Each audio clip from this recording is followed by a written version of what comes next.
পৃথিবীতে এমন অনেক দেশ আছে যেখানে ধর্ম পালন নিষিদ্ধ, সেখানে ইন্টারনেটও নেই। উদাহরণত উত্তর কোরিয়া।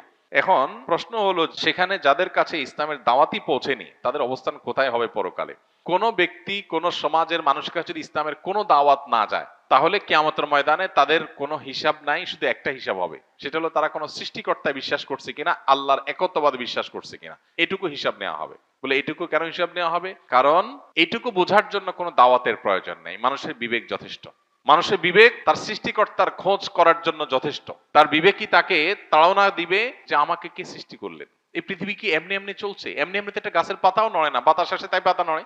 বাতাস ছাড়া কি পাতা নড়ে? কেউ না নাড়ালে কি পাতা নড়ে? একটা পাতা যদি এমনি এমনি না নড়ে, তো পৃথিবীর এই মহাসৃষ্টির সবকিছু চলছে কোনো ক্রিয়েটর ছাড়া।